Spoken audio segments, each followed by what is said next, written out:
Your grandfather's garage held tools that outlasted 3 generations. Yours holds a drawer of dead batteries and a charger you can never find.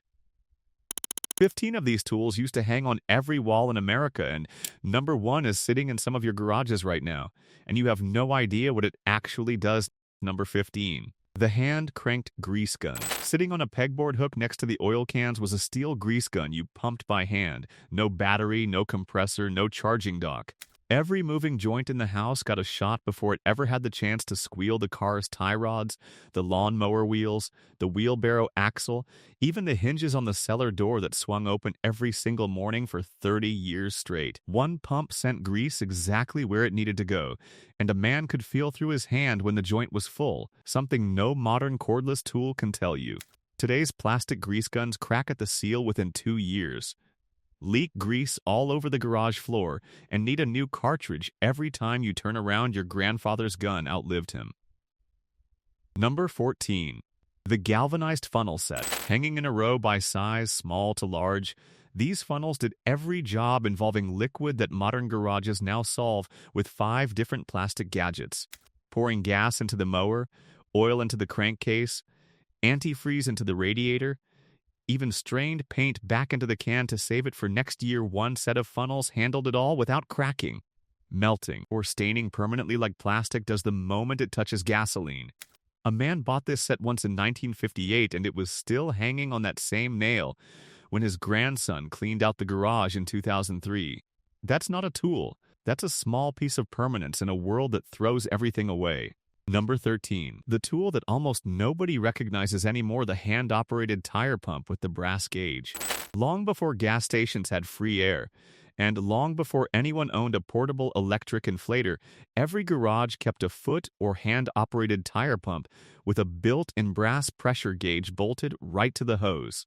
It filled bicycle tires, wheelbarrow tires, the spare in the trunk, even the kids' inflatable raft for the lake trip, and it never once needed an outlet, a battery, or an app on a phone to tell you the pressure.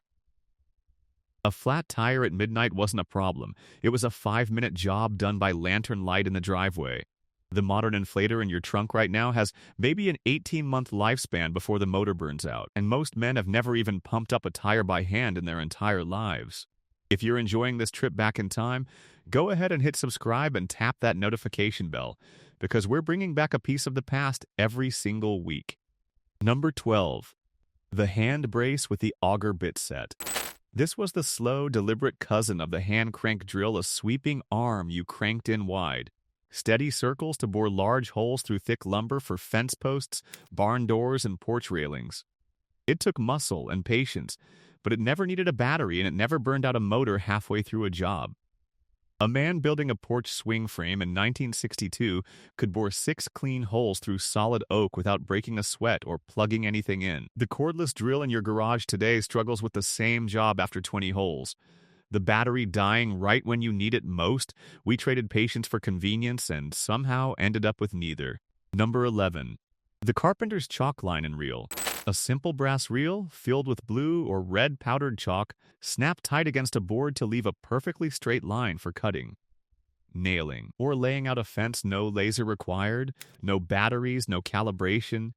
It built barns, laid out garden rows, marked floor joists, and even helped a father teach his son geometry without either one of them realizing that's what was happening. The line never needed recharging, and it worked just as well in bright sunlight as it did in a dim cellar, which is more than you can say for the laser level sitting in your garage that washes out the moment the sun hits it. A $2 tool did a job that men now spend $60 trying to replicate digitally. Number 10. The hand-cranked bench grinder. Bolted to the corner of the workbench, this grinder ran off nothing but a foot pedal or a hand crank, spinning a stone wheel that sharpened axes, mower blades, garden hose, and the occasional pocket knife in need of real attention. There was no motor to burn out, and no cord to trip over, just a steady rhythm of pedaling while the sparks flew and the edge came back to life right in front of you. A farmer could sharpen every blade on the property in an afternoon without ever touching an outlet, and the wheel itself, properly dressed once a year, lasted longer than most men's careers. The electric bench grinder that replaced it does the job faster, sure, but it also throws a blade out of true in seconds if you're not paying attention. And most men today wouldn't know how to true it back up if their life depended on it. Number 9. The hand-operated apple peeler clamped to the workbench. Another garage tool nobody expects, but every fall it came down off the shelf for cider season and harvest time, clamped right onto the workbench, and turned a mountain of apples into peeled, cored, sliced fruit in a fraction of the time it took by hand with a knife. Kids took turns cranking the handle while the peel came off in one long ribbon, and the whole family ended up in the garage together for an entire Saturday every October, making cider and putting up apple butter for winter. Nobody owns one of these anymore, and nobody gathers in the garage for an afternoon like that anymore. Either the tool didn't just peel apples, it built a tradition around a single Saturday every year that an electric food processor in the kitchen could never replicate. Notice the pattern here. Every single one of these tools did its job with nothing but hands, gravity, and a little bit of know-how. There was no charging dock waiting by the workbench, no subscription, no app. The simplicity wasn't because men back then couldn't afford better, it was because better didn't exist yet, and frankly, it still hasn't shown up. We traded mechanical honesty for convenience, and somewhere along the way, the convenience started costing us more than the tools ever did. Back to the list. Number 8. The carborundum sharpening puck. A small round stone, flat on one side and curved on the other, that lived in every garage and got used on everything with an edge the lawnmower blade before the first cut of spring. The hatchet, the hoe, even the ice skates before the pond froze solid enough to use. A man could restore a dead dull blade to razor sharp in under 2 minutes with nothing but the puck, a little oil, and a steady hand. Compare that to today, where a dull mower blade means a trip to the hardware store, a $10 sharpening fee, and a week without a mower while you wait. The puck cost $1.50 and lasted longer than most marriages. Number 7. The come-along winch. Bolted to nothing, stored on a shelf, and pulled out only when something heavy needed moving: a fallen tree branch off the driveway, a stuck car out of a snowbank, a stubborn stump that wouldn't budge no matter how many men pushed on it. With nothing but a steel cable and a ratcheting hand lever, one man could generate the pulling power of 3 or 4 working together, turning an impossible Saturday into a 40-minute job.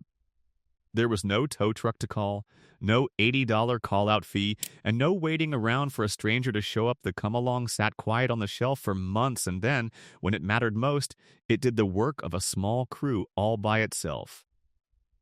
Number 6. The Yankee screwdriver. A spring-loaded push drill that drove screws home with a simple push-pull motion of the handle. No batteries, no cord, and no charging required ever. It built bookshelves, hung storm windows, assembled the kids' first bicycle on Christmas morning, and did it all in a fraction of the time a regular screwdriver would take, with none of the stripped screw heads that come from rushing with a power drill today. A man could drive 40 screws into a porch railing in the time it takes to find the right drill bit and battery pack now. The Yankee screwdriver wasn't replaced because it stopped working.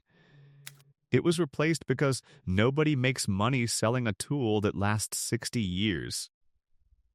Number 5. The cast iron blowtorch. Fueled by a small tank of white gas and lit with a match, this little torch did soldering jobs, thawed frozen pipes in the dead of winter, and even loosened rusted bolts that no amount of penetrating oil could touch. When the pipes froze solid during the cold snap of 1958, a man didn't call a plumber and wait 3 days. He lit the torch, ran it carefully along the pipe, and had running water again before lunch. Modern propane torches do something similar, sure, but they're plastic. They crack in the cold, and half of them won't even light reliably after sitting in a cold garage all winter. The cast iron torch lit every single time, for 30 straight years.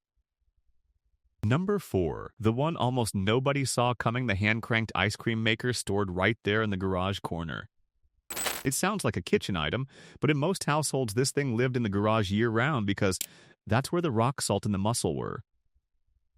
Every 4th of July, every birthday, every hot Saturday, In August, the whole family took turns cranking that wooden bucket while ice and rock salt did their slow work.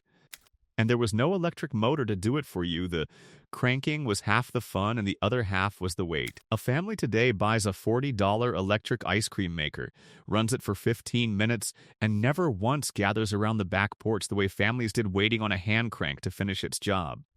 The lost tool isn't even really about the ice cream. It's about the hour the whole family spent together.